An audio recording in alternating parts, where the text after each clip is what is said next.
away we go. Good afternoon, good evening, good morning, wherever you're at, all over the world. You know, what I love about this is sometimes I read through the comments and we've got somebody in Singapore or London or just some really, really cool places. So, hey, good evening, everybody. This is Jeff with Junior Hockey Advisor. Let's get the other trusted half of this group together and bring Bloomer on. There he is, the Bloomer. Hello, everybody. This is How you doing, Jeff? doing great, man. This is Junior Hockey Advisor. Ask me anything. Tonight we're going to just cover a bunch of things. What we brought to the table, and actually this is Mike's idea, not mine, so I can't take all the credit. What's that? I don't got to take all the credit. Well, you should. You need it any way you can get it. So, first of all, Junior Hockey Advisor, who we are. We're hockey guys. We work in the industry, and we're here to assist you and help you with any questions you have about the process, about getting from 16s, 15s, from high school, from prep to juniors, from juniors to college. That's what we're here for. That's what we discuss. Once again, that's Mike Boom. I'm Jeff Colson, and we do this every Monday as much as possible. Now, next week is going to be a little bit of a problem because I'm going to be in South Carolina. I mentioned this a couple weeks ago. I'm going down to Tybee Island. I've never been there. Been to the area. Been, South Carolina plenty of times, but first time to Tybee Island. So we don't know yet how we're going to do this, if I'm going to pack up the whole, my coffee-stained equipment and see if I can get it to work on the road or if we just take a week off next week. We'll see. We'll see. Depends also how much you want to hear. So if you're around, say hello tonight. Tell us where you are, what you're doing, who your kid is.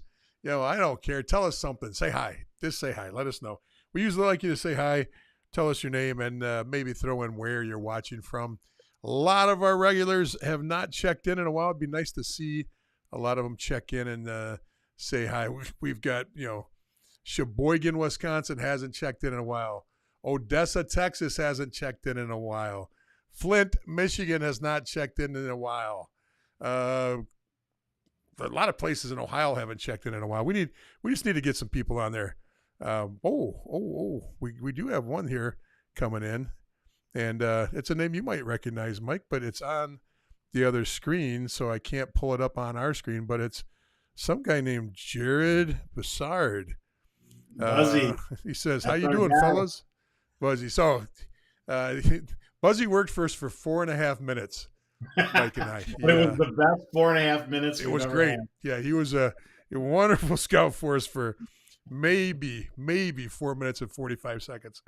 But we love him. He's now a veteran college coach. He's not even just a college coach, but he's been at it for more than a year. So he's got that veteran status. So it's great to see him checking in. I don't know what he's ever going to learn from us, but what the hell? At least he's on saying hi. So good to see you, Buzzy. Hope things are well for you. Some of those other places, check in. Tell us what you're doing. Say hi. So tonight, like I said, Mike's got a great topic, and that is what questions should you be asking coaches during this time process as you're exploring teams, as you're exploring opportunities before you sign with a team? What questions should you ask? And honestly, I think this might be one of our most important shows that we've done so far. I mean, this is extremely important stuff. Getting that idea of what questions you're going in with as a parent, as a player, as a family, covering your bases and make sure you got all the questions, answered. And honestly, since Jared's on and, we've got a college coach, Jared, please jump on at any point and say, hey, this is the kind of things that we ask on our end, and maybe there's a difference in, the two. So anyway, he does show up. I'm sorry. I got him on the, so the comments show up now. There we go. And then he also said, if I can get this one to pop up, 4.5 minutes. That's right. Okay. Anyway, Bloomer, why don't you take this? Oh, Frank said hi. Awesome. It's always good to hear from Frank. Yeah, so from my standpoint of coaching 16s and 18s, part of what I do is I try to connect my players with different junior hockey opportunities, and then it's up to that program and the player to really figure out what is going to be the best place for them to play. What I always take for granted is the fact that a lot of these kids, they've never had these conversations before, or the families haven't had these conversations before. So then they'll come back and ask me, well, what do we've got this call, we got this Zoom call set up. What should we ask them? Like, how do we approach this whole situation?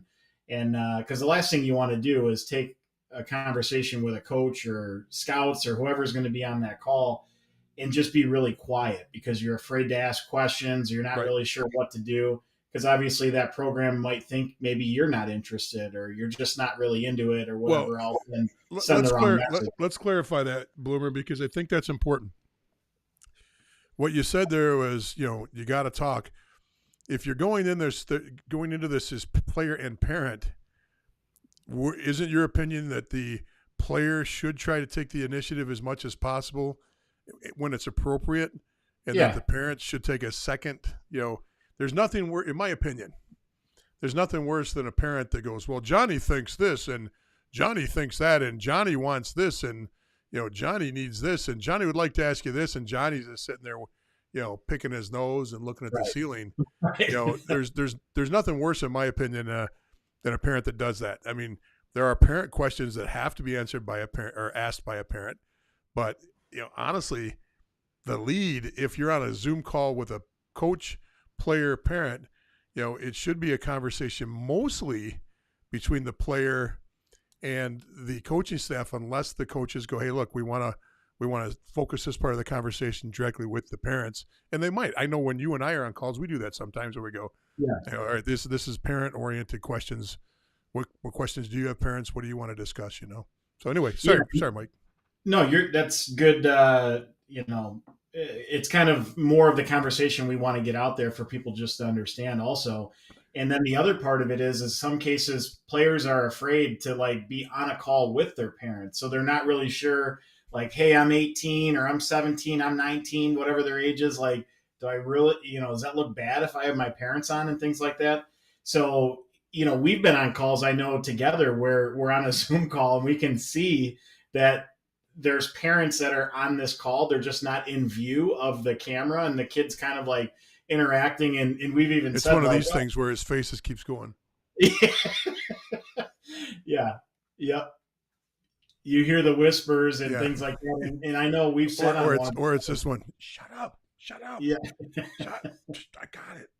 Yes. And we've called it out and said, if your mom or dad are here and want to be on the call, like, they don't have to be away from view. They can, we can have this conversation together. And again, they're not really sure what to do. So, I've kind of, given my players the advice of, if your parents are going to be on the call, if it's on a speakerphone and the, coach or whoever you're talking to can't see what's going on, just say, hey, I've got you on speaker. Do you mind if my parents are also included in this conversation? And then you go through, and again, you take the lead on the call. But then if your parents get into, some of the different questions that are more parent related, it's all good, because if you're a person like us who are on the call from the organizational standpoint, the last thing we want to do is have a call with a player, go through some information, but the player doesn't ask enough information that the parents have all their questions answered. So then you have to set up an additional call, or there's just more back and forth that has to happen when it could have just all been done on the same phone call. So, listen, there's a couple of things I'd like to add to that, Mike. One is, hey, look, if you're dealing with a quality program that's been around the block a few times, they're going to have almost everything you want already teed up for you. In other words, the website's giving you good information, whatever emails they've sent you gives you good information, and the conversation itself, they already have a planned out attack on what information they're going to give, how they're going to give it, and what they want to, what order that information is going to sequence out in. In fact, Mike and I at this time of year, we'll get on a few calls, pretty soon it'll be, maybe 2-3 times a week, as the call, there's a funneling process in our organization. So, initial contact with initial watching of a player. Somebody likes them, somebody watches them some more. If I like them, then I get Mike to look at them.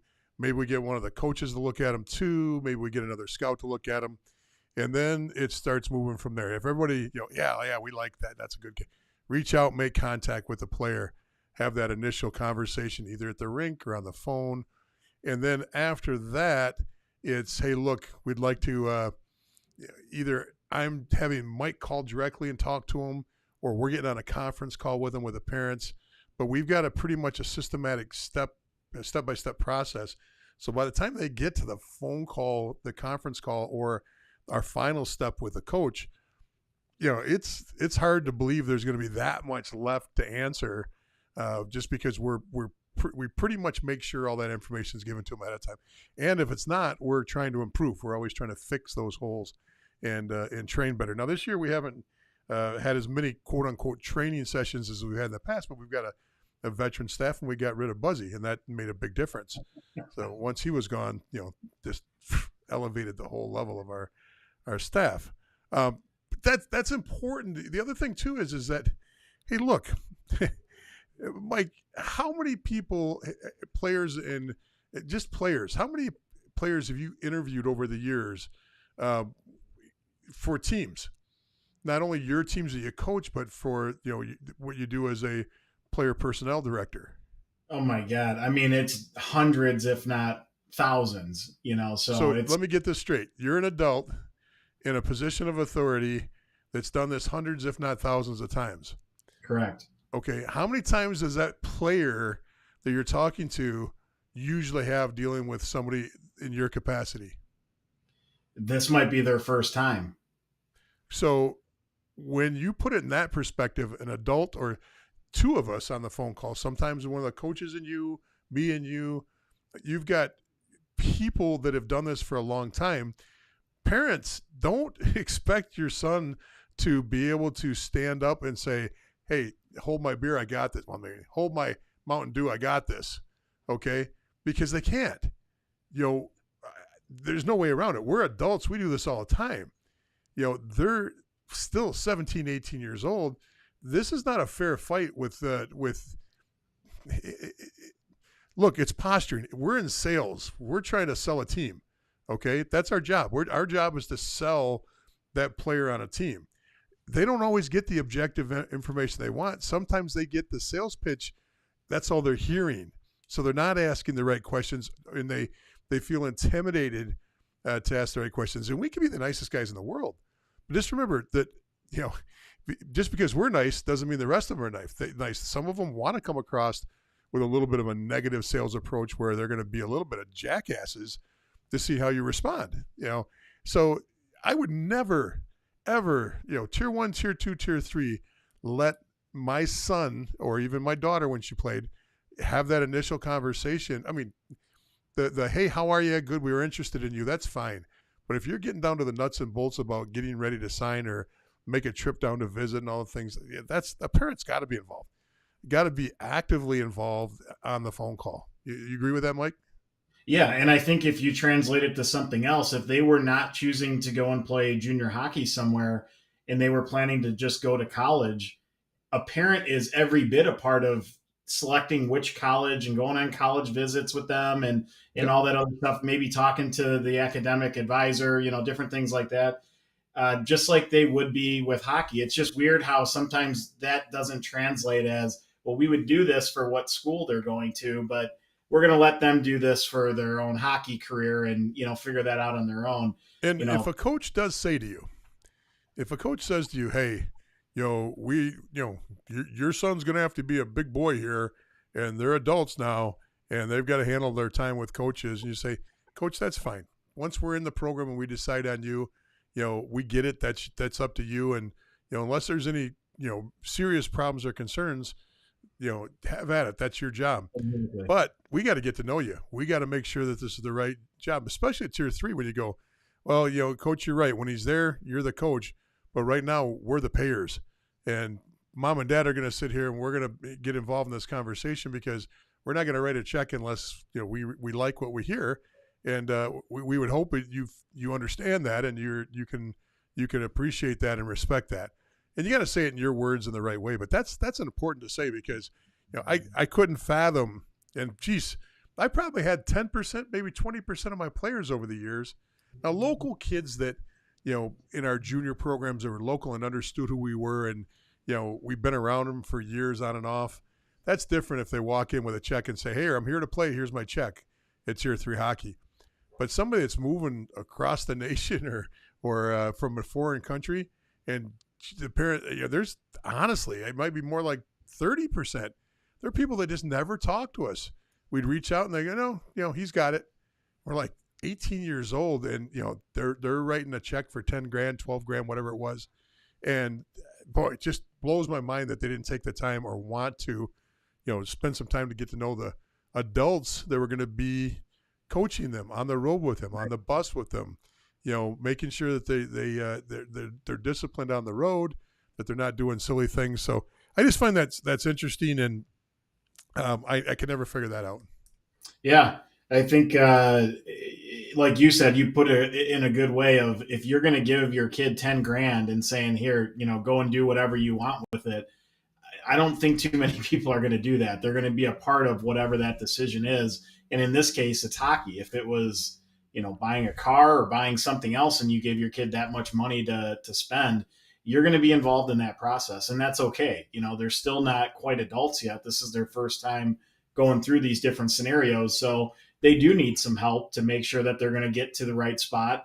And even sometimes that doesn't get them to the right spot. But as long as you're a part of the journey with them, you can help make pivots if needed and whatnot. So, All right. So give us some other questions you got, Mike, that a parent and the player should ask the coaches. Yeah. So first, I always ask my players to ask their coach or whoever they're talking to, what does that particular program, coach, scout, staff, whoever they're talking with, what do they like about their game? And I like them to get that out there, because if they're seeing something that player isn't, then that's something that you guys might want to discuss together. If, he thinks you're a big kid, you're strong, you're going to be this brute force, but you're a big kid that has skill, and kind of the mold or the fit that they think you are as a player doesn't really jive with what you actually are as a player, you might want to get that cleared up. Because obviously if you end up going there and they want to put you in a role that you're not comfortable with, that's not a great situation for you to not only have a good season, but to have fun and to develop and get where you need to be. So that's a good question to ask right off the bat. That's not only a great question to ask, Mike. I would even say that question should set off alarm bells if it's not answered properly. Okay. In other words, if the coach is going, "Hey, look, we see you as a third or fourth line player, and you already have talked to teams that want you as a first line, or you're coming out of U18 or high school and you've always been a first line player. You've always been one of the leading scorers, if not the leading scorer." Holy smokes. That might be something you're not used to, especially at Tier 3. Now, at Tier 2 or Tier 1, a lot of times you don't really get that option. You want to get on the roster. You literally just want to get on that roster. So that's not the case. But at Tier 3 hockey, if a coach, even says, "Hey, look, we think you're going to be a first line player, and you've always been a second or third line player, and you're a grinder," as a parent, you've got to be objective and knowing what your kid's all about. As a player too, if you think that you can go in and lead a team in scoring, and you've never led a team in scoring your whole career, that's a lot of pressure on you. So I think that's a warning bell question. That's a great question to lead off with, just to see where it's at. And honestly, I would not, if it were me, I would not give them an opportunity to backpedal. I would just go, "Okay, tell me more, and never go, "Oh, well, we see ourselves this way," unless the coach turns around and says, "How do you see yourself?" Well, then you can open up. But if they're going to paint themselves in a corner because either they've categorized you, or they're just making up some BS to make you sound and make you happy, let them paint themselves in a corner. There's other teams. There's especially Tier 3. Tier 2 and Tier 1, like I said, a little different story, because you're trying to make a roster, and most kids don't have the opportunity to say no to a Tier 2 or a Tier 1 situation. So you have to really, if you do have that opportunity at Tier 2 or Tier 1, hey, good for you. good for you. If you've got several teams that are offering you a tender, good for you. That's awesome. But we're talking about the majority of players out there, and that doesn't really fit for the majority. Jeremy, I see your question out there. We'll get that in a little bit after we talk about this, and then we'll get around to that. Mike, what's next? So then you want to talk a little bit about their current roster and who are the returners that are coming back, obviously what position they play, just again to see where you're going to slot within that lineup. And then that's kind of the next question based on their answer is, where do you see me fitting in for, your roster and whatnot. And that'll get them, obviously opening up to talk about what's coming back in. And again, this is a feeling out process for both the player to kind of have a good feel for the program and think that the program is, like you said, not BSing them and giving them real information on what their roster is going to look like and how they're going to fit in and things like that. And then it's also a good chance for the program to see, hey, this kid is really interested in understanding what his role is going to be and all those things. But you have to ask it in the right way too, because you don't want to be, well, where do I fit into your roster and kind of come off like, I think I'm so good that I'm going to be a top. You cannot be cocky in this process. You cannot be cocky. I fully agree. But that's a great question for for another reason too. This when you do this, if you've done your homework, you probably already know where the team stands. And how do you do your homework? You go back and you grab the last 3 or 4 years, especially if it's the same coach. You grab the last 3 or 4 years. You see what his roster started out with at the beginning of the year. You see how it's evolved over the time. You see how many players are aging out, and you see where those players are going after they age out. You do all your homework ahead of time. You know what colleges that team's producing players for. It doesn't matter Tier 3, Tier 2, Tier 1. It could be ACHA, D3, D1. You know where the players are going. You can see them. How many players are getting traded? You can see that information. You pull up Elite Prospects. You pull up the league page, or even pull up their Twitter feed or their social media. And that social media could be Twitter, it could be whatever, but you look at all those things. You look at all the information you got, so that even it's like being a lawyer. A lawyer never asks a question they don't already know the answer to. So the more you already know these questions because you've done your homework on the team, the better off you're going to be. Because that's when you can see through the BS. You're not guessing on whether or not this coach is being truthful or not.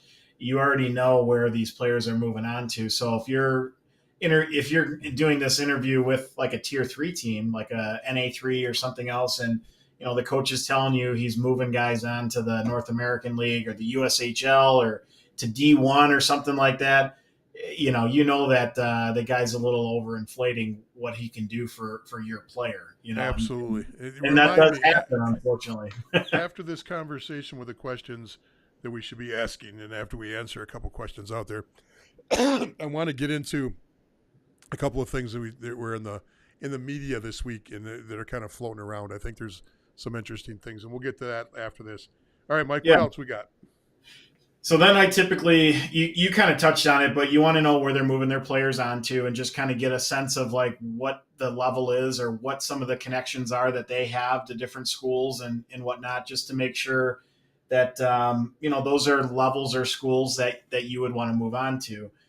So that's a good one. Then you want to get into, and this sometimes comes into more of when the parents start asking questions, but it's, what is your team fees? What's the billet situation look like? Is it, a billet home with, a family that you're staying with? Is it like a dorm or like an apartment setup?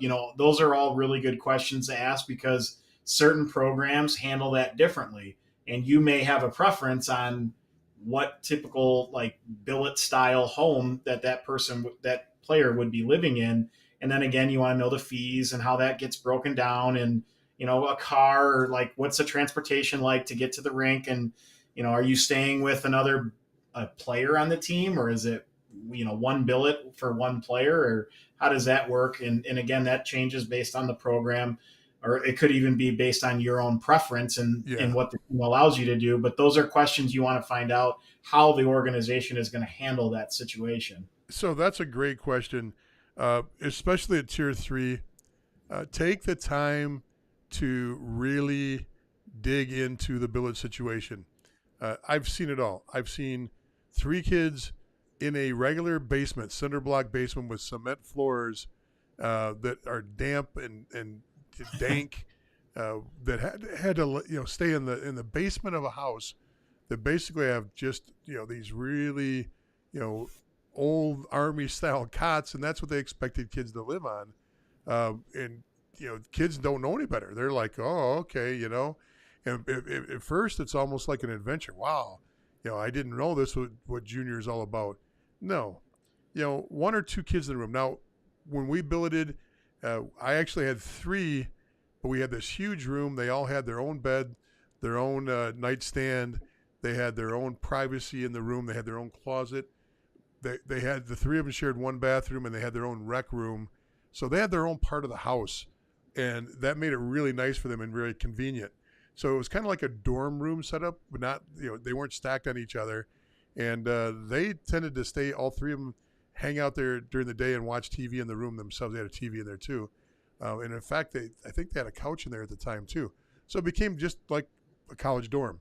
Now, right. I think USA Hockey's changed the rules, and they recommend no more than 2. But I can tell you over the years, I know when my son was in Johnstown, there was a billet family there that had 6 kids, and it was a money-making proposition for them. They literally made a big, pot of oatmeal porridge, and it was like Cinderella. We got done with our chores, 1 dollop of porridge, and they would make the most economic meals possible. I mean, meals that you could feed 5 or 6 on for a few dollars. A lot of macaroni and cheese, a lot of and so the kids ended up eating out. They just wouldn't eat at the house anymore. That's exactly what the family wanted, because then they're even bringing in more money, and their cost goes down. So absolutely ask those questions. You want to know how involved those coaches are with their billet program. Do they really go out and audit them? Do they stop in and see what the living conditions are like? Have they ever been out in the houses? And you just literally ask those questions, because the billet situation, as much as it sounds like it's harmless, maybe it's a little tougher to live in that house than it is. No, it can make a team a living hell if they don't have a good, solid foundation to come home to. They don't have to be, nurturing people. Maybe they are, maybe they aren't. But they got to be at least good stewards of the house. House has got to be clean. They got to have an area to go to where they have privacy. They have to have, their own bathroom. I'll tell you another story. In Shreveport, the first billet my son had when he got traded to Shreveport was a single lady that Adam had to walk through her room to get to the shower. So if he wanted to take a shower at night after he got home, he had to walk through her bedroom to get to the shower and then walk back through her bedroom again.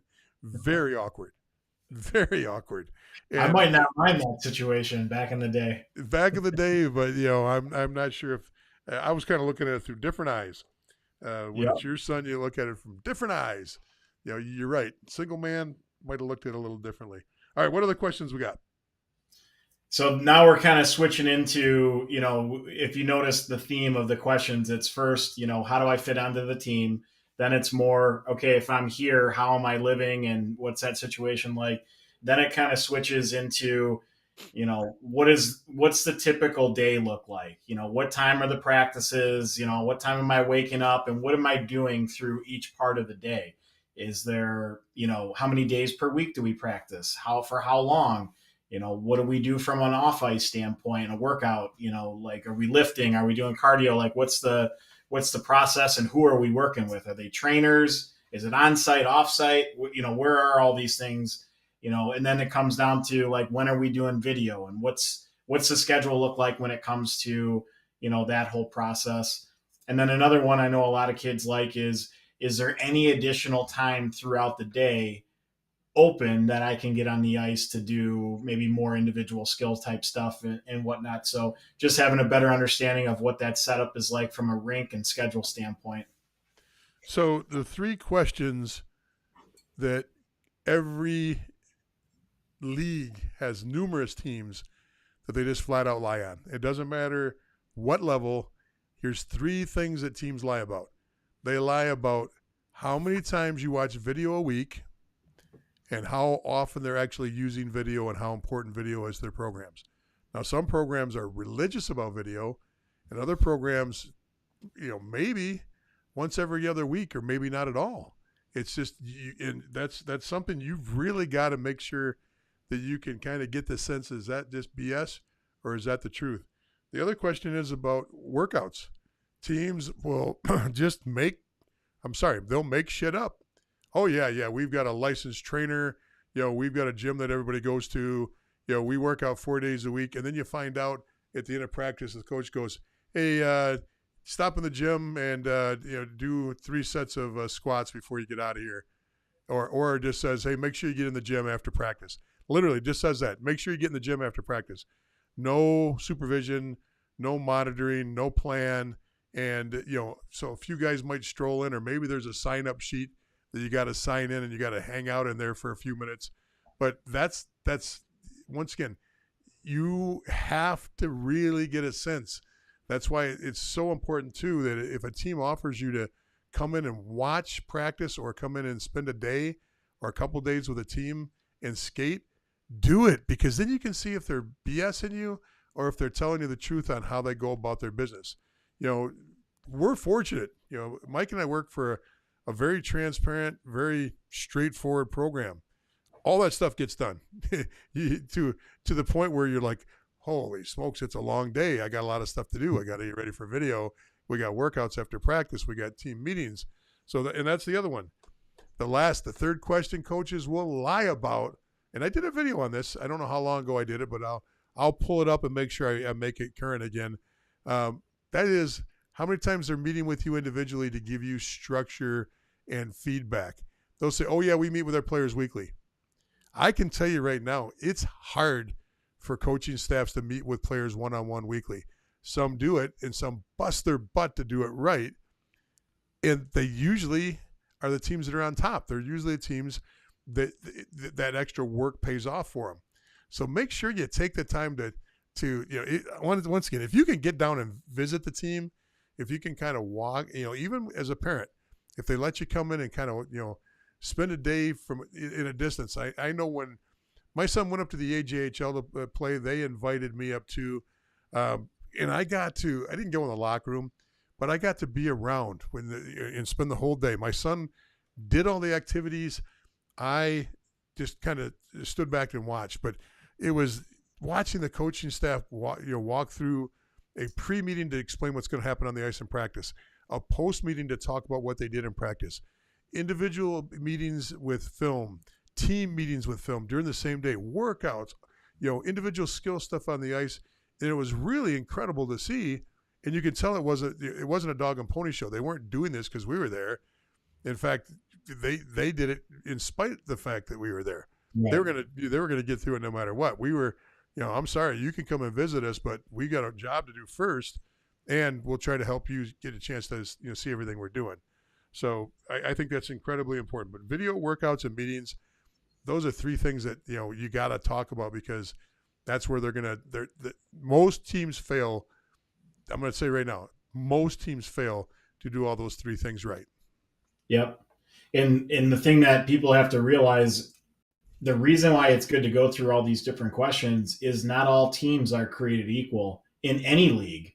If you look at the USHL, which is the highest junior league, the difference between the Chicago Steel and another program is significant. And that you can go down the list of different programs and what they offer. Same thing in the North American League. And then when you get into Tier 3, the disparity could be even bigger, between what one program offers and what another program does.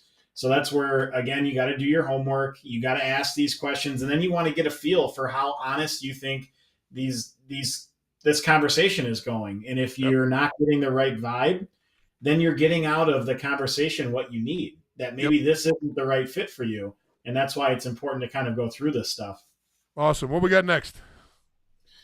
So next, you're going to want to know when it comes to travel. Obviously, what does that look like from a food standpoint? The hotels. If you're probably taking a bus, most likely, but within that, like what type of bus? Is it one that the team owns? Is it one that they have to rent every time that they're going on a different trip? And kind of get a better sense of what the road is like for these different players. Yeah, that's a tough one. You really got to hone in on that because teams will say, "Oh yeah, we feed every player after the games." So the rule usually is if it's an overnight trip, uh, the kids show up to get on the bus at whatever time you're leaving. They've already had their breakfast or their breakfast and lunch, depending on what time the bus leaves. The bus usually, uh, once again, depends on how long the trip is. If you're going to get there early. Now, you play tier 2 or tier 1. Sometimes the team travels the day before a game. Where you get there and you have a morning skate, so you're having breakfast and lunch and even maybe an early dinner before your game. Just depends. Tier 3, it's very common to travel the same day of the game and go straight to the rink. So, you might stop halfway there. The team usually doesn't pick up the meal prior to the game. So if you're on the bus and it pulls into a rest stop and you decide to get a salad or some chicken or something or a chicken wrap, that's usually on you on the way to the game. The team will pick up the meal afterwards. Now, I know in our program, you could tell when I was traveling with the team before I was the coach, they'd love to see me on the bus because that meant we were going to get Olive Garden catered in, and they were going to have chicken parm and fettuccine Alfredo and spaghetti, bread, salads, and a lot of drinks, a lot of Gatorades, waters, and things like that. However, when I was not on the bus, they get concerned because the coaches had per diem for the team, and they were given cash for how much they could spend on the team. And what they would do is they would buy 10 cheese pizzas, not even pepperoni, not with everything on them, just 10 cheese pizzas, and they toss them on the bus for the bus drive from the bus to the hotel, so that the food was split up however the kids were going to split it up. And usually it's you get a half a large pizza. That's kind of the norm for traveling. And then they pocketed the rest of the money, and and Right. that frustrated the hell out of me because you find out about that, and then you got to try to correct it, and it becomes now I'm talking about an ownership issue there. But that used to drive me nuts when they just throw pizzas on the bus. Now, I got no problem throwing pizzas on the bus if you go, hey, here's some pizzas that's 30 minutes back to the hotel. Once you're at the hotel, we got subs for you too. We got subs and Gatorade for you too, and have a good night. Or we're going to a buffet. Have at it at the buffet, and then we'll call it a night. But just to give them some cheese pizza from Domino's and call it a night, no, absolutely not. That's but that's 80% of the teams out there do the cheese pizzas or pepperoni pizzas on the bus, and they call it a day. So, and almost every hotel that is used in junior hockey has a free breakfast in the morning. And so if you don't like that, because come on, most of those places, no matter how much you want to complain, they usually have scrambled eggs, some kind of meat, toast, and some kind of potato. That's a norm. Sometimes they've got on the side they'll also have biscuits and gravy. You can say, well, that's not good for me. I got a game today. That's why we're here. We're playing hockey. Well, most of them have a lot of fruit, bananas, apples, sometimes even oranges.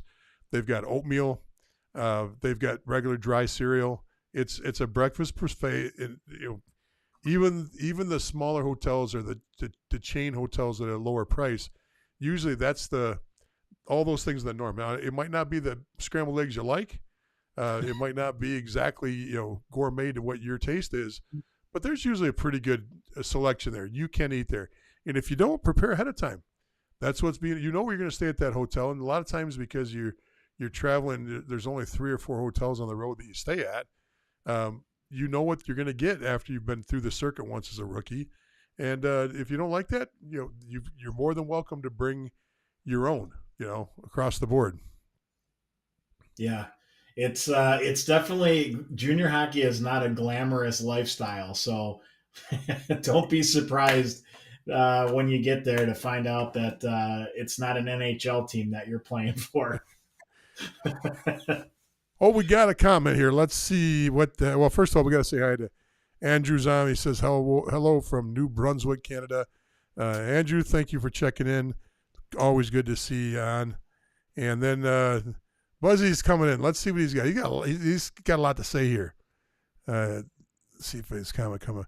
Program is now defunct, but heard a story about a coach who would bring food on the bus, make food sandwiches for his players, and the players would have to pay the coach for the sandwich. I've heard that story. I've heard coaches that have a little buffet up in the front.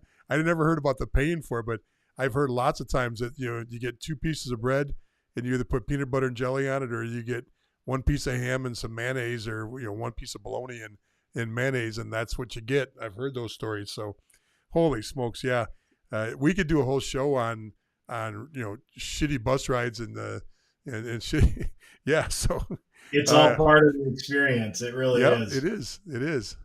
Oh, what else we got on the list?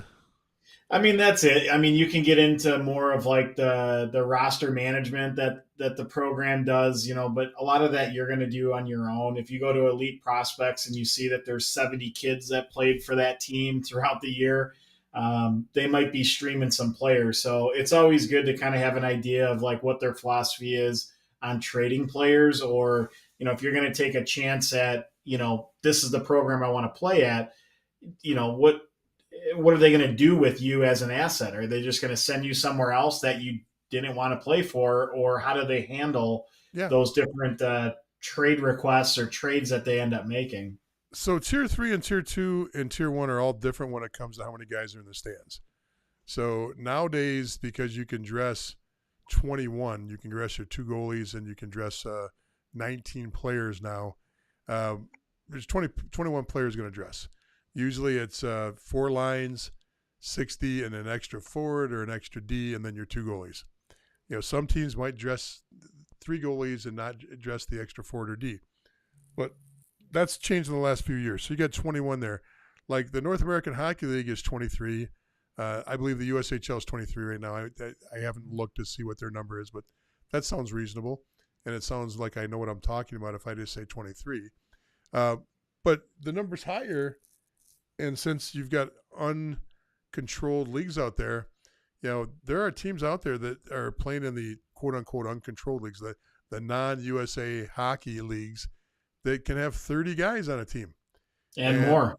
Or more. And yeah, they've got a protected list. And yes, there's they can only use so much in that game because that's the kids they put down on the protected list. But it's almost like you see a full separate team sitting in the stands sometimes. You're like, holy smokes, they got a JV program? What's going on here? But that's something you got to talk to them about is, hey, we hear you have 10 people in the stands. What's the difference between, is that where I'm going to end up if I'm with a team? And once again, you've got to have a lot of faith in a program that's got 10 people in the stands, that you're unique, you're different. And right. So I'd be very, very careful with the number of players on a team. Now, if they say, hey, look, if you notice all those guys in the stands, they're all 06s, or they're all 06s and 07s. We're working them in gently, or they're on the team because they don't have any other place to play. We function with them. They all get in as much as possible. We rotate them in. If there's a plan, that's great. So that'd be one thing I'd worry about. The other thing is that I would be asking questions about is type of coach and style, and in the things that the coach does. Coach, tell me about yourself. How do you discipline on this team? That's a great question. Find out if there's a system or a philosophy on discipline, or if it's just I just whatever. When it comes up, I take care of it. That's not really a good answer, because players love to know exactly what the rules are. For every team, they want to know the rules. They want to know what the discipline is, because if you're serious, you want to know that the non-serious players are going to get taken care of properly, okay?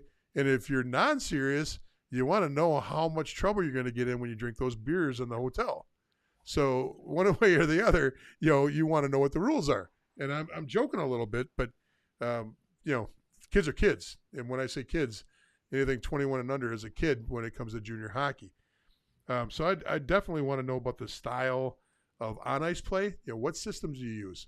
And then watch games. See if he's just making stuff up. I can tell you that over the years, I've watched coaches give some unbelievable talks about their systems with parents. And they can draw them out and they can show them everything. You go to a practice or watch the game and none of it happens because they understand how to put it on paper, but they're not teachers and they don't do a very good job of teaching that system or that thought process and that philosophy on the ice. So, really, you got to have, part of this is you've got to ask questions and then you got to read what you're getting. You got to take all this information and, as a player, you got to really make sure that you're setting yourself up for success. And it's like anything else. If I told my 16-year-old, hey, we're going to go out and get a car today, he knows he's not going to get a Corvette. But if I told my 16-year-old I'm going to get a car and we pull on the car lot and there's a bright red, shiny 4-door sedan, he's going to get all hyped if he knows it's his. He's going to get all excited about that car if he knows it's his. And maybe that's not the best analogy, but my point is you can't get too excited. And as a parent, part of the job that, from my perspective, is to keep everybody in check. Even parents get excited about this process. Everything's got to be in check. You've got to be very objective. And you've got to, if the emperor has no clothes on, you got to notice that. You gotta get in the car on the way home and go, hey, you know what? I don't see it, and here's why. Now you might, have some conversations that tries to draw that out from your player, so that your child, so that they come to the conclusion without you, where you're putting that bad spot as a parent, where you've got to tell them what they got to do. But man, oh man, that's the whole idea here. The other thing I'd say on this is. Your analogy, though, of dropping your son off at the car dealership is perfect. You just didn't connect the right dots, but it would be if you just let him out and said, hey, go talk to this salesman and, figure out what car you want. Of course, when it comes to finding out how many miles are on it and what's the different safety features and when's the last time it was tuned up and what are the brakes like?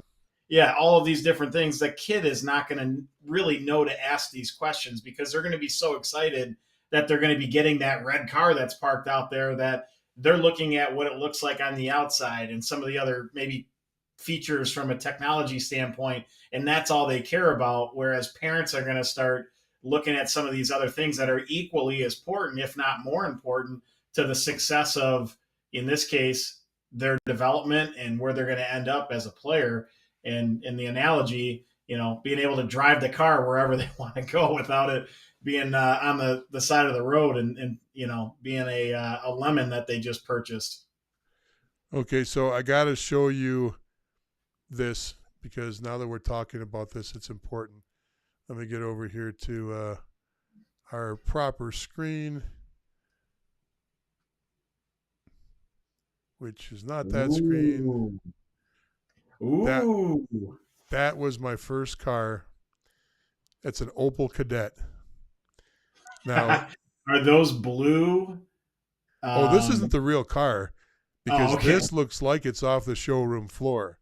My car, when I bought it for $187, and I had to have 3 friends and a tractor get it from the gas station I bought it from back to my house. We lived in the country. I had no brake line, so I fashioned a brake line to the front right wheel. It had one brake on the front right wheel.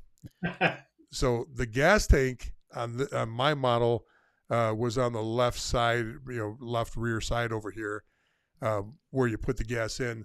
I had a hockey stick where I stuck it down in there to see how much gas I had in there. I either had 1 inch, 2 inches, 3 inches. I wasn't rich, so I never had more than 3 inches of gas in the tank. I don't know what a full tank was. I don't think I ever had a full tank in there. And but the reason I brought that up is because that car meant the world to me. $187 car, holes in the floorboard. You couldn't drive in the rain because you'd get wet. It would fill up with water on the floorboards. And I bring that up because it meant everything, because it was the first. And it was the first car, and I got excited, and I loved it. And that's what you got to fight. You really got to fight in junior hockey, is you don't fall in love with a team just because they got great uniforms, or just because they won a championship last year, or just because your buddy thinks it's the best thing in the world. So the last thing, in my opinion, the last thing, unless you've got something else, Mike, is there's a tipping point. And there's a tipping point on being a good parent and asking the right questions in the right way, and being a jackass. And you got to be careful on how far you push these questions and how you go about it. It's got to be respectful. They got to be leading open-end questions, and it can't come across like you got a gotcha moment coming up, or you got an aha, I knew you guys are jackasses. Okay, you as a parent are trying to collect information. Once you gather all that information, you can take it home and distill it and come up with all those conclusions. But the idea there is not to try to, catch them. You want to catch them, but you just don't want them to know you're catching them. You don't want to you don't want to, spring a trap on them in the conversation. You just want to get that information as clearly as you can. So some of these things you might not be able to delve down as deep as you want on the subject, because then you're putting yourself in a bad spot where they just go, screw this. This looks like these parents and this kid's a pain in the ass. We're going to move on to the next kid. So just be careful. You can push questions so far, but I'd be very cautious on pushing them over the edge where the coach gets exasperated with you and then it doesn't do you any good. Yeah, that's a really good point to make. And I think, we gave a lot of different examples of questions to ask. I don't know if it depends on how the conversation is going, but I don't know that you get through all of these questions in your conversation. They may come up, and sometimes some of these questions that we said to ask when the staff is first introducing themselves and kind of, getting the meeting started, they may share this information where you don't even have to ask the question because they've just told it to you to begin with. And a lot of times that comes into, how do you see my game and whatever else, because they'll come out and say, hey, we like you because of X, Y, and Z. It's like, great. Well, then I don't have to ask these questions. They've already shared it, because you don't want to go into it as if you're interrogating them. It's got to be a conversation, and hopefully you're getting these questions out there. So, for people who are listening, definitely jot down the different questions so you remember them. And there's probably some you think are more important than others, and make sure that those are the ones that you're asking when you're in these conversations, because the last thing you want to do is have your son, go into the conversation and not ask any questions, and then you don't know anything about the program, and it makes the decision that much more difficult to decide. That was my senior year. That's the car I had. That's pretty fantastic. Nice. What's that? That's a convertible model, huh? Oh, baby. It was everything.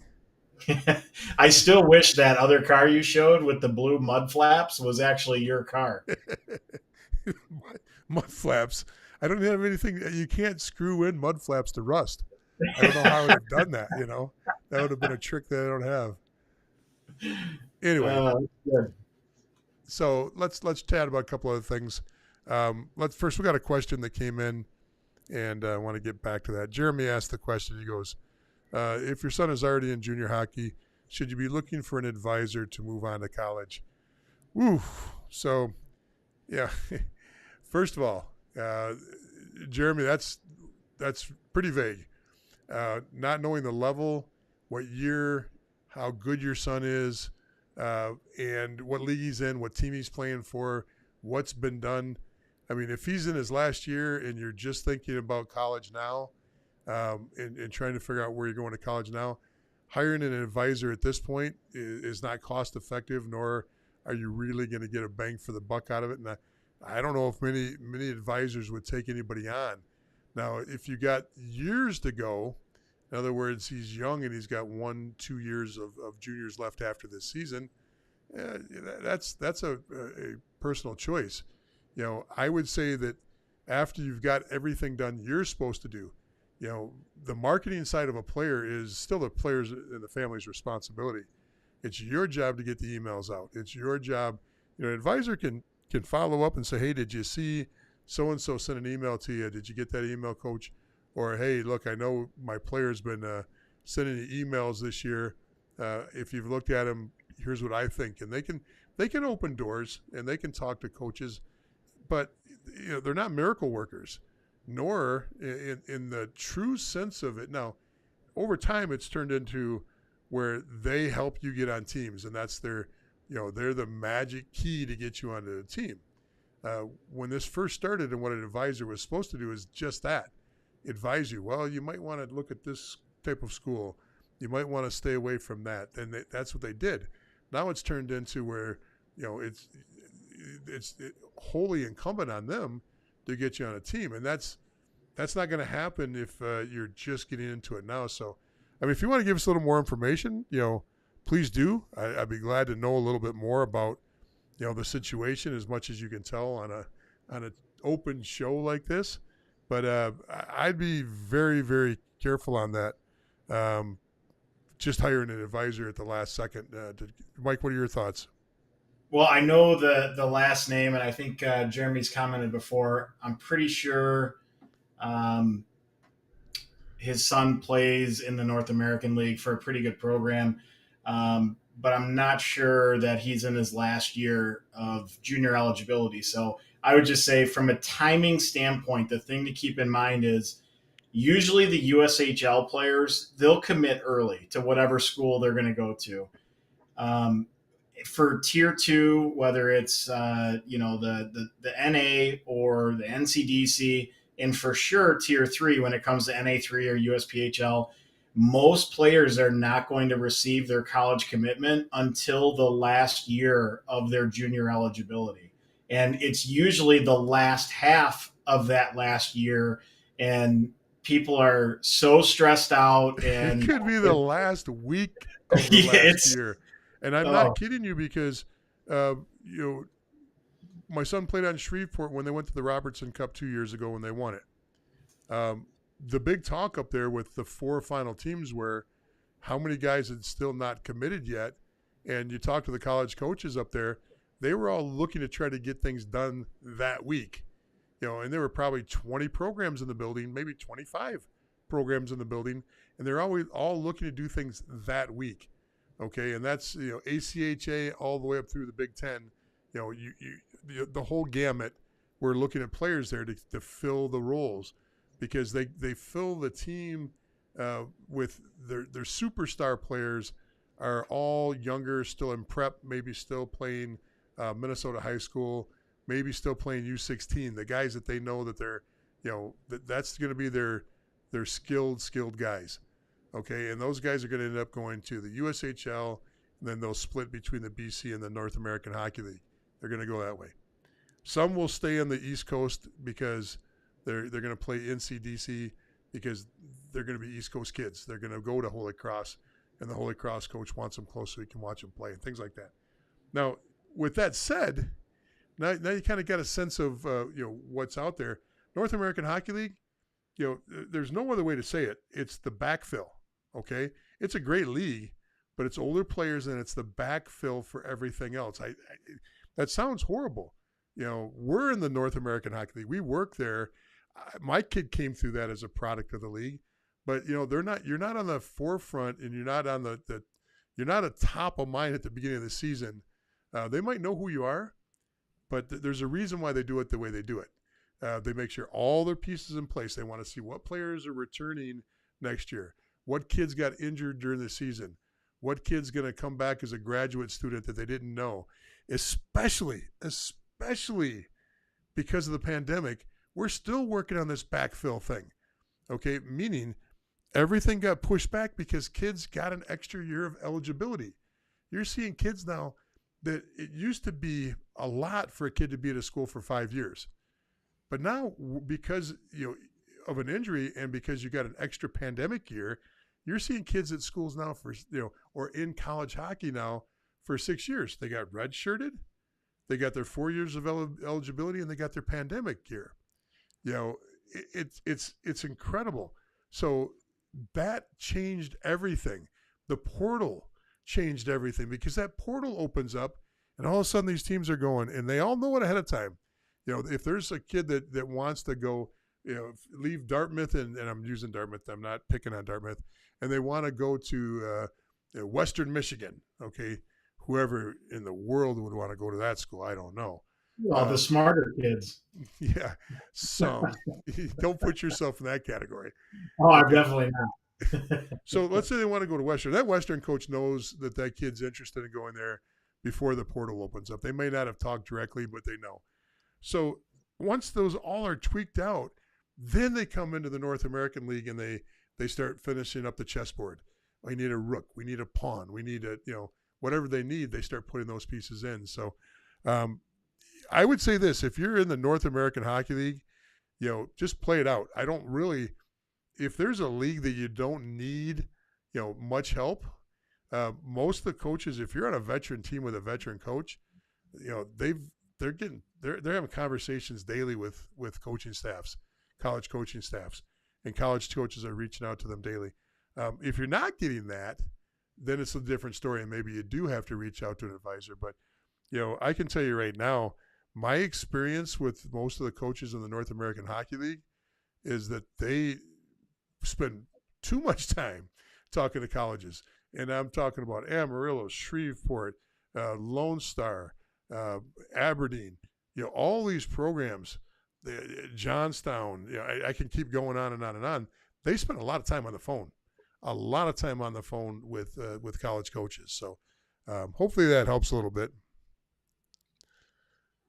Now that you got to see what else here we got here. Edmonton, Alberta, WHL Scout. Love the show, guys. Good to hear that. Thanks for coming on. Appreciate it. Always good to hear somebody else that does it, that comes on and likes what we're talking about. Kyle comes on from Frisco, Texas. I don't know if I've seen Frisco on here before. Kyle, great, glad to have you. I think we had a Brahmas jersey in that little icon. He says, my son played versus yours a few times. He's a great player. It must be your son that you don't know about, Mike. I appreciate it. As long as I'm not paying, it doesn't count. Kyle, who's your son play for? Or was that at 16, 18s or juniors? Thanks for the comment, though. Might be our 3HL goaltender. It might be. Frank says, tell him to watch more of your videos. He'll learn a lot. Frank, man, we got to put you on the payroll. Yeah, you're just too kind to us. I want you to say, hey, look, I want to talk about a couple things real quick before we go. First of all, a lot of scuttle, a lot of talk, a lot of, and this is mostly coming from the parents. It is not coming from, it's not coming from anybody in the industry right now, from what I can tell. Meaning there's talk about there's some other entity that calls themselves a news source, but are actually advisors, put out information this week saying, the sky is going to change. There's going to be lightning bolts coming out in the next few months.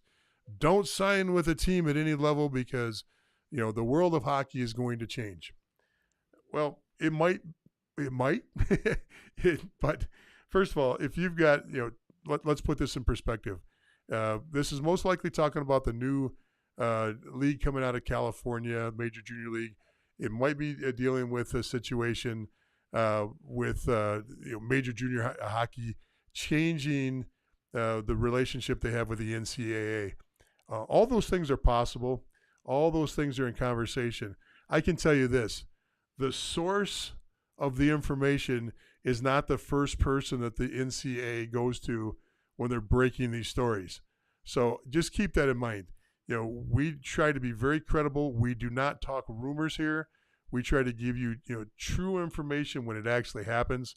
So anything that's out there saying, oh, this major decision's coming down the pike in the next few months, okay, maybe it is. I can tell you this. If you're a Tier 1 player, there's nothing that's going to change going to the USHL. There's nothing, if they change the rules and they let the OHL participate at the same level as the USHL, that shouldn't change a thing in your world because the USHL is that good, okay? If the rules change and that happens with the OHL still has their first and foremost priority and that's going to stay the same. So if you're a BCHL or a null guy, most likely you're going to want to stay right there, because those are already tried, true, tested processes to move you through the system to get you to college hockey. If those other leagues open up, good for them. But there's still the vast majority of those players are still headed one way. That's what they put themselves in that situation, and that's what they're doing. Remember, a Canadian kid playing in the major junior system, any kid playing in the major junior system, can still go play college hockey. They're given money to go play college hockey. They just couldn't play NCAA eligible hockey. They could play ACHL. They could go and play U Sport in Canada. There was lots of options there. So I wouldn't look at this and go, oh my gosh, hold up, don't sign with that null team because don't tender because something big's coming. First of all, I've heard this over the last 5 years from the same source numerous times on numerous issues, and I wouldn't get worked up about it. First of all, number one.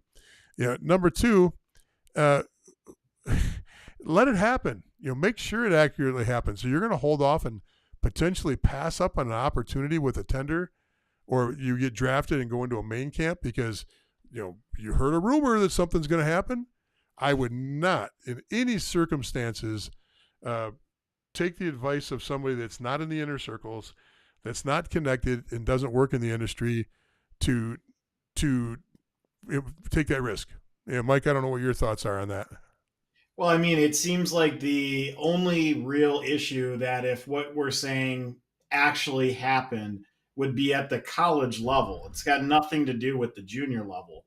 And when it comes to a league in Canada, there's still import restrictions and whatever else. So, I mean, it's kind of like creating drama and hysteria over something that may or may not happen. And if it did happen, what does it actually look like? So if you don't have all the information, why would you be making decisions as if you did? None of us do. KS says, thanks for addressing the rumor. I heard it a week ago and it was scratching my head. My first question was, isn't the USHL and the US Major Junior League? I can't see what I'm missing there. That last part. But KS, the USHL is the way to go, in my opinion, across the board, because you get the best of both worlds. If you're good enough to get drafted, which a ton of kids get drafted out of that league, remember, even without the National Development Program, the USHL still has more players per team drafted in the NHL than any other league, including these major junior leagues. I did Mike and I did a whole broadcast on this where we broke down the numbers. And, the numbers are phenomenal for that league. There's nothing wrong with those other leagues, those major junior leagues. But if the rule changes, first of all, I hardly doubt that they're going to throw it on everybody right away, like without any heads up. Usually, look what happens in football. If the leagues change, or even a schedule change, it changes for 2 years, 3 years down the road. If new teams are going to come into a league, usually it's for 2 or 3 years down the road. I would imagine that if this is coming into play, that there's going to be a little bit more lead time on this than next year. I could be wrong. I've been wrong once. If you look at college football and they just had the team shifting and the realignments of the SEC and now the Big Ten and everything, and for a while people were losing their minds, and now the dust kind of settles, and all it is it's just some movement that has happened. It's not hurting anyone. It's not losing opportunities for anyone. All it is just different teams are joining different divisions or leagues or conferences, whatever you want to call it. And if that happens with how the major junior and NCAA, what the current rule is with those two leagues or levels, I guess, change. Okay. They make a change and then we all adjust to it. It's not, something where everyone's got to freak out and different levels are going to be different. And you shouldn't sign certain places. It's like, it's all status quo, because at some point there could be no change and you don't want to make decisions based on, half truths. Okay, so the other thing I wanted to do is I wanted to share. Mike sent this to me earlier today. This has been making its rounds. I've seen it on different parts of social media. Let me see if I can get it up to a screen that doesn't, I'm trying to pull it off your feed, Mike. So, yeah, I don't know if it's going to show up well. No, it's not. Anyway, I'll give you a sense of it. There's something going around on Twitter, and it's from a parent, and basically it's a parent writing to the coach and going, "Hey, look, I used to coach basketball, youth basketball," and the parent actually lays out his structure. I had 3 groups. I had the top group, the middle group, and the bottom group, and I'd play my top group. Pretty much what he was saying is the top group played every game, and he'd platoon the second group and the third group in a little bit and rotate that, which was got the second amount of floor time or minutes in basketball. And then basically broke down the whole roster for the coach, telling him which is where his top group, his middle group, and his bottom group. And basically, through the whole thing is, if you want to win, this is the way you should do it. Oh, just my opinion at the end. Just my opinion. That type of thing happens at every level. And when I say that happens at every level, had a player out of Rochester. I worked with him a little bit. Tried to recruit him to play at RIT when I was coaching at the college level. Clearly, he was a much better player than I projected. He ended up being a really good college hockey player, a really, really good college hockey player. Got drafted and left college and went straight to the St. Louis Blues. Dad went out with him on the visit. This is when Keenan was coaching the St. Louis Blues. Now, for some of you younger bucks out there that don't know much about Mike Keenan, I'm a Marine, and I probably would be afraid to play for this guy. Okay.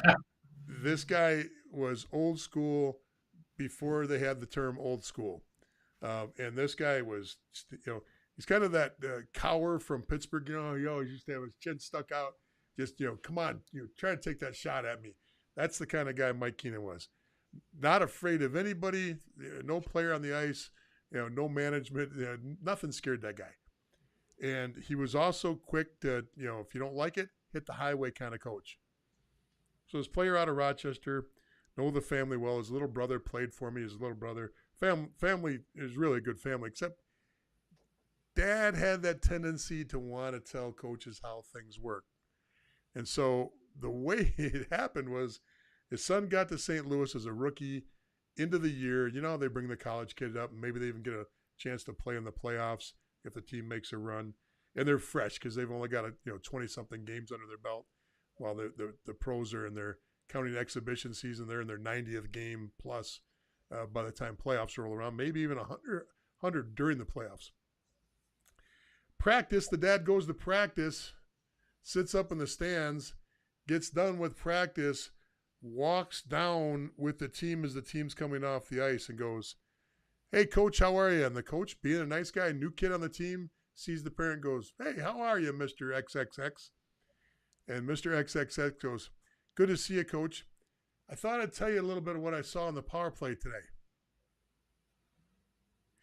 This is a rookie kid that's been on the team for 2 or 3 days, and the dad had the audacity to go up to Mike Keenan and say, "This is what I thought I saw in the power play today," and to put a plug in for his kid on the power play.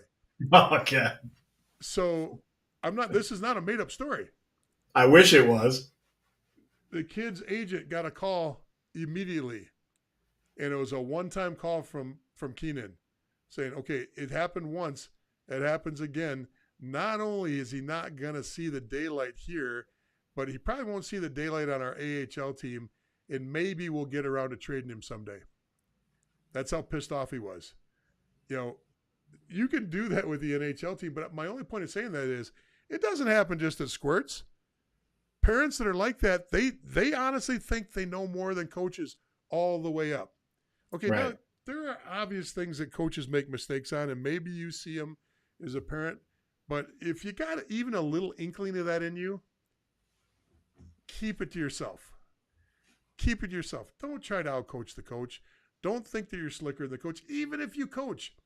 I've been very fortunate over the years to have numerous NHL coaches, Division I, Division III coaches with their kids. The current head coach and associate head coach of RIT, their kids played in our program. They played on our junior teams. Randy Cunneyworth was he was first the Montreal Canadiens head coach, and he was on the Buffalo Sabres head coaching staff. His kid played for us. Guess how much coaching advice they gave us across the board? They come in our office and hang out and shoot the shit, but never once overstepped that boundary because they couldn't see the day-to-day practices. They couldn't see the problems and the issues and the chess match that the coaches were making. And by gosh, I'm no Randy Cunneyworth as a coach. I know that. But he respected enough to allow us to do our job as a coach and get things done. So my only point is stay away from any of just don't do it. Just don't do it. And in the scenario that person was laying out for that coach, it doesn't even translate. It's not even the same sport. And my whole thing is when you're talking about playing your top line, or your top 5 players or whatever in basketball, because if you read what that was that the guy did not coach the team. He coached the team for one tournament and they won the tournament. So it was like a weekend, and he was saying how like at the very beginning, like game 1, I played my best players most of the time, and then some of the bottom players some of the time, and then by the end it was none of the bad players ever played, and then just the good players played the whole time to win the championship. And it's like, you realize in hockey there's line changes, and the players are interchanging every minute or 45 seconds depending on the level you're coaching. It's impossible to have your best guys out there every single moment. It doesn't even translate. You can't do that in hockey. And I think that guy drives an Opel Kadett. It's funny though, because you get that a lot. And like your point, the guys that coach high level hockey that probably could have really good insights and opinions, they very rarely share it because they don't coach the team of their kid, and they know that whatever message that coach is sharing with the group, that's the message. Whether it's right, wrong, or indifferent, that's your coach, and you listen to what he's saying, and you go about it that way. I mean, within the program I coach, we're fortunate we have most of the Chicago Blackhawks players' kids, and we currently have the current coach of the Blackhawks kids in our program. Nicest guy that can be, loves what we do, like talks to us about, just getting to know like what style we run, because again, youth is way different than NHL as far as, the different systems and things that they're running. But, just curious to know, but doesn't say, hey, why don't you think about doing this? Or why wouldn't you do that? He's just, curious to know. And it's the parents that a lot of times think they know best, and in most cases have never coached the game, but have watched it on TV enough to have an opinion on what to do. Troy, you might be right. Keenan is a younger version of Herb Brooks. I'm very fortunate to have known Herb, and I don't know Mike Keenan as well, but I agree with you. I don't know if Herb Brooks was honestly. I think Keenan might be one of the biggest hard asses, right or wrong, that I've ever come across in coaching. I mean, there's some jackasses. I don't call them a jackass that can act like they know it all, and because one of the easiest things to do as a coach is to act like you know what you're doing by screaming and yelling and pinching people and doing things like that. That's not coaching. But Keenan, he's one of those guys that I honestly think can get the most out of a team for 1 to 3 years, and then the act gets old for players, and it's time to move on for both him and the players. That's just the way I read him. I read him as he might motivate a team with his style, and that's why you see, in my opinion, in college football, you see more hard asses coaching college football than you do in the pro level. Because a pro coach might have to be with a guy for 6, 8, 10, 12 years, where a college football coach gets him for 2 to 4 years, right? Five if the kid redshirts, and so they can they can be a little bit more intense, a little more in your face, a little bit louder, and do things and have more direct impact on the player that way. But anyway, I agree with your point on that. Let's see if we get one more, and then we're going to call it a night. What do you think about the new Colorado girls team? Grits team, not girls team. Oh.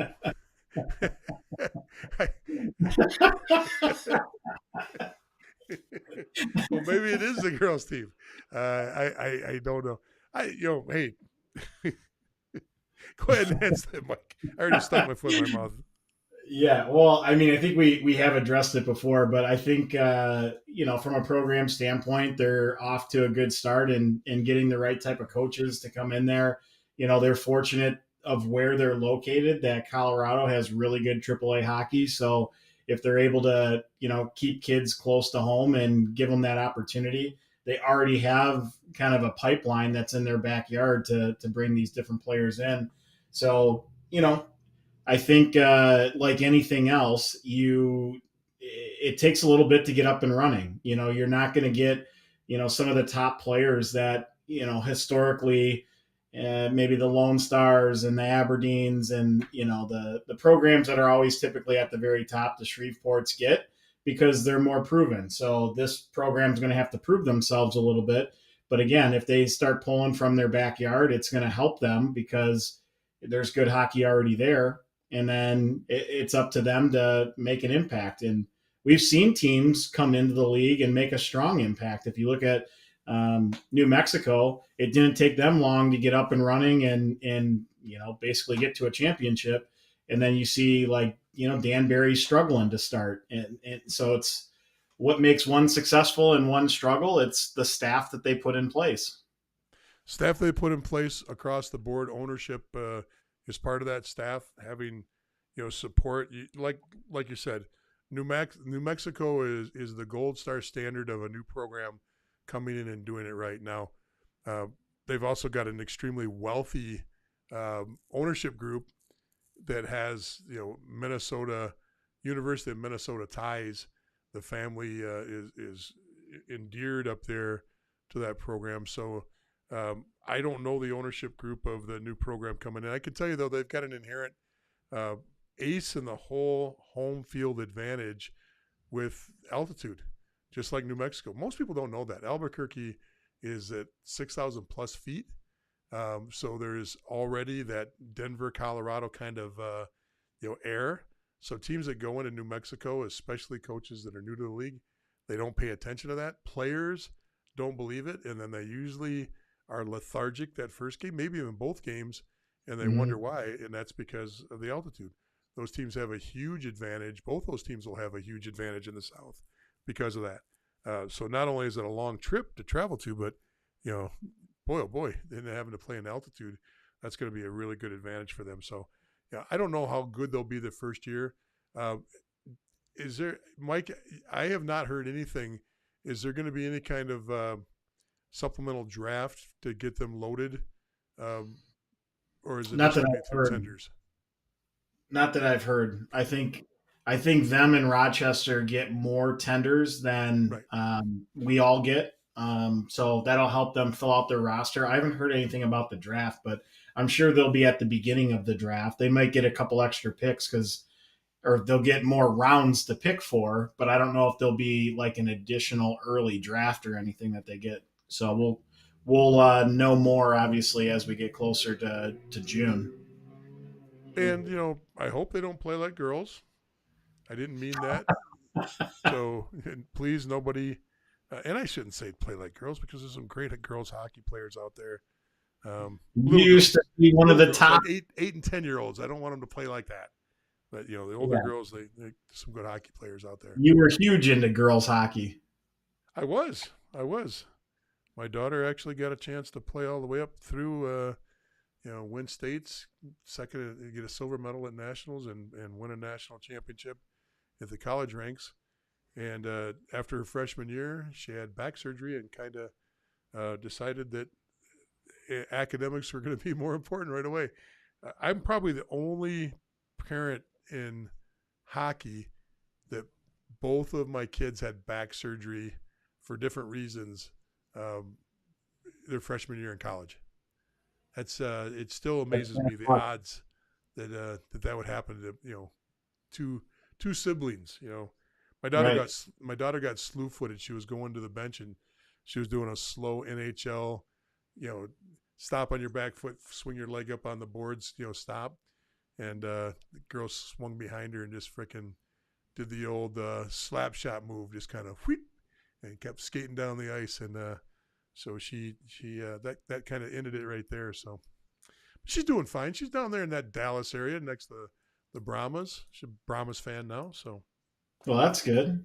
Appreciate the support. Yeah. What else, Mike? Is that about it for the night? That's it. We've gone for almost an hour and a half, so we should probably cut it before people. Yeah, I don't think we got anybody left anyway. Oh, yeah, there is. Good audience stuff. Hey, folks, thanks very much for checking in tonight. We'll post this up on Junior Hockey Advisor on YouTube. It's on our Facebook discussion group. If you haven't taken the time to subscribe yet, please, please, please. We're getting so close to that 1,000 mark.